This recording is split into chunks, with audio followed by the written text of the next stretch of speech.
In today's video, I'm going to be showing you how I made this lovely Ankara two-piece set. First, we are going to start with the top. So I have my fabric here. It's folded into four, as you can see. So what I did is measure 60 inches fabric and folded that into four. And then for the length now, I am marking the length of 35 inches as the length of the top. So I'm using my ruler to connect. After that, I'll go ahead and cut out the remaining part of the Ankara piece. So like I said, it's folded into four. I measured 60 inches, folded the 60 inches into four by the yardage. So now the part of the fold that is all folded, that is where we are going to be marking our neckline. So this other part, one is folded, and then we have two open ends on that part because folded into four. Now on this folded end, I'm going to mark the neckline. I marked 3 inches, and then on the side I came down by 1 inch, and then using my ruler I'm connecting in a slant to form the shoulder slope. So my fabric folded into four gives me about 15 inches on fold. So that is my shoulder divided by 2, which is 8 inches, plus my sleeve length, which is 7 inches. So from that slanted part, I'm going to come down 10 inches for the sleeve opening. So 9 inches plus the extra one is for sewing. Then I'm going to come in by 2 inches from the edge and then connect that 2 inches all the way to the length of the top. I'm using my ruler now to connect this point. And then you can do 1 inch, you can do 2 like I did, and you can also take it, slant it out instead of taking it straight down. But make sure that what you have left is more than your biggest round measurement. So I'm covering the sides as so. That's the side of the blouse.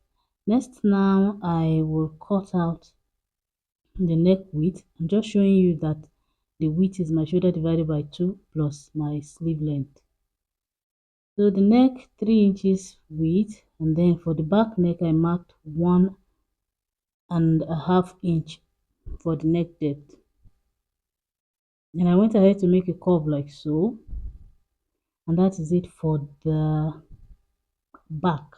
So I'm going to cut out the back first, and then we'll deal with the front after that. So using my chalk, I am marking this the wrong side so that I don't mix them up at the end of the day. So I'm going ahead to cut the back neck and then the slant. Then I'll go ahead and cut the side like so, all the way down.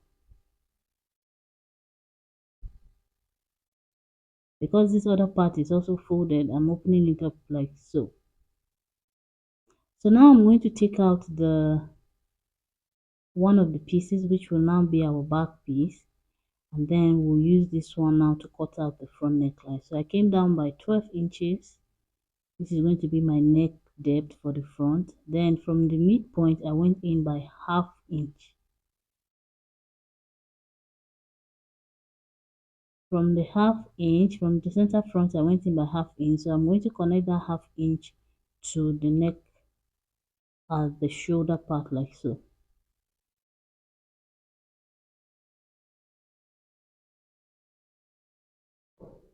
So this is it for the front. We are going to cut that out.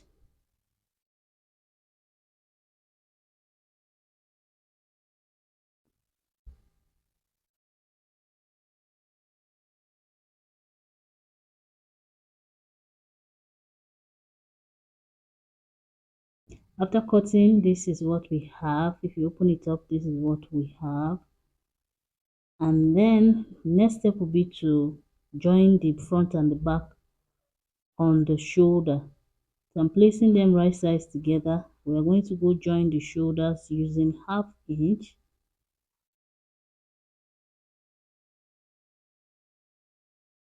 After joining the shoulders, this is what we have. So I'm going to measure around the neck, starting from the center back all the way to the front like so. You need to measure this like 2 or 3 times to be sure that you got the exact measurement. So I measured around that part again until I have the same value twice. Then I know that yes, I got it right. So after measuring round, we are going to use this measurement now to cut the collar piece. So our collar piece is 3.5 inches wide. I added soft interfacing, and then when you fold into two, so 3.5 inches like this, and then you fold it into two and iron. So for the length, you're just going to measure to whatever figure you got from measuring the neckline, and then add extra. So I measured mine now, and I'm going to cut. Although I ended up cutting too little, I will even advise you don't cut it safe until you are finished sewing the neckline, then you trim off the excess. So after cutting now, I am going to, from the front part, I'm going to mark 1/2 inch down just to guide me for now. So I'm going to place my collar such that it overlaps that 1/2 inch, because we're going to sew to that 1/2 inch. So I'm placing it now 1/2 inch after the neckline. I'm going to pin this all the way around the neck, all the way to the other side, making sure that it passes that 1/2 inch point. I'm also going to make another mark over it, because that's where we're going to start sewing on one end and stop sewing on the other 1/2 inch end. After sewing, I'm going ahead to make a notch, just cut in a slanted form to where that sewing point is. I just hope you understand. Cut in a slant to the part where you started sewing, after which you will push the collar pieces on the inside, including the hanging piece from the notching, and this is what it should look like.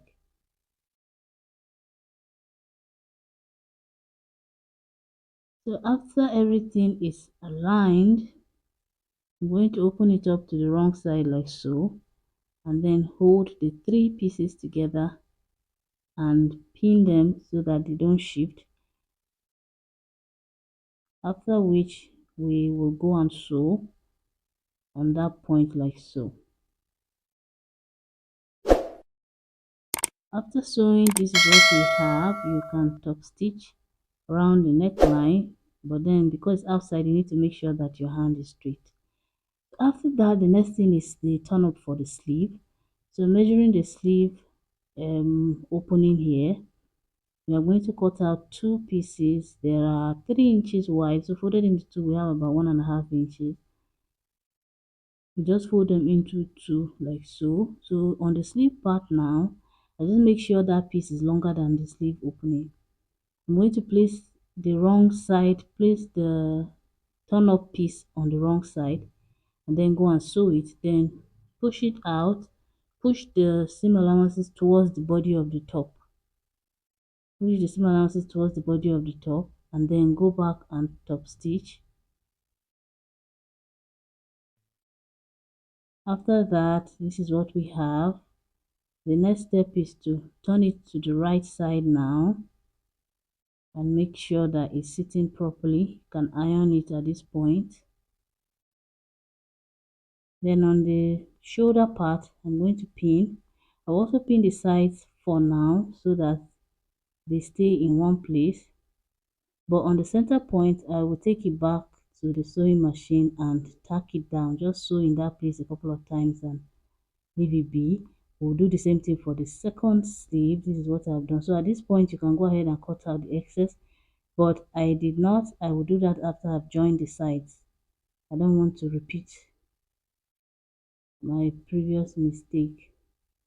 So next, now after the turn up, it's time to join the sides, but first we are going to fold the lower part like so, 1/2 inch in and another 1/2 inch. Sew it down, both of them, before we will join the sides.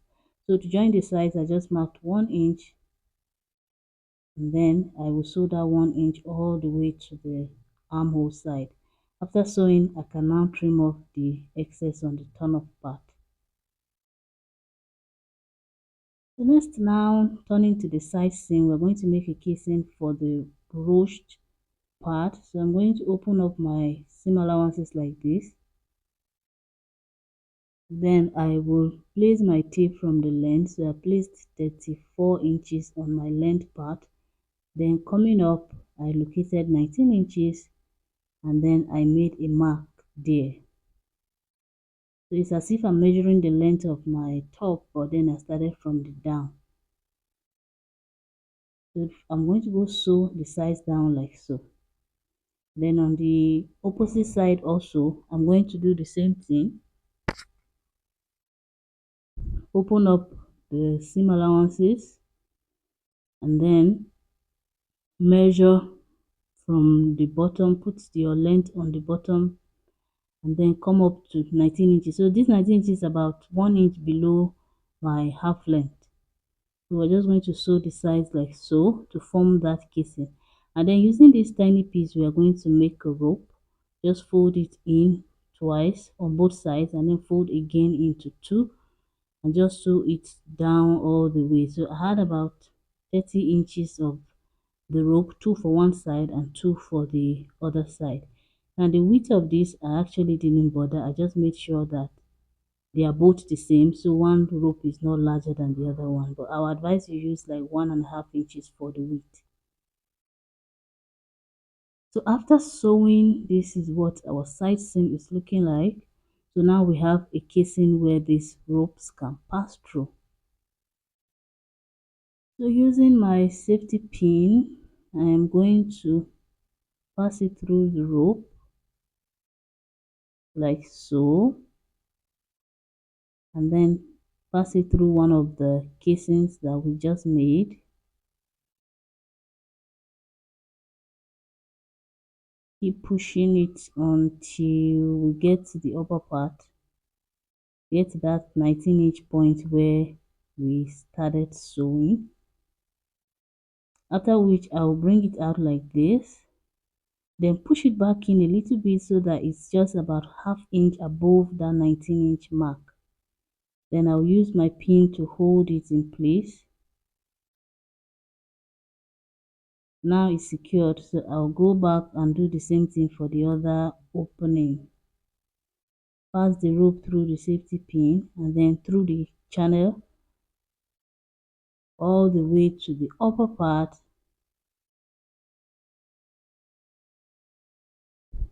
Then pull it out a bit, push it back in so that it's overlapping by maybe half or a little more than ½ inch.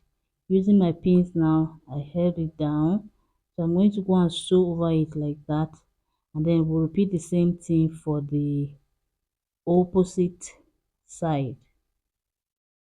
After which this top is ready, as you can see. So I'm going to post the short tutorial in our next video. I will leave the link in the description and also in the comment section, possibly somewhere on the screen. Thank you for watching.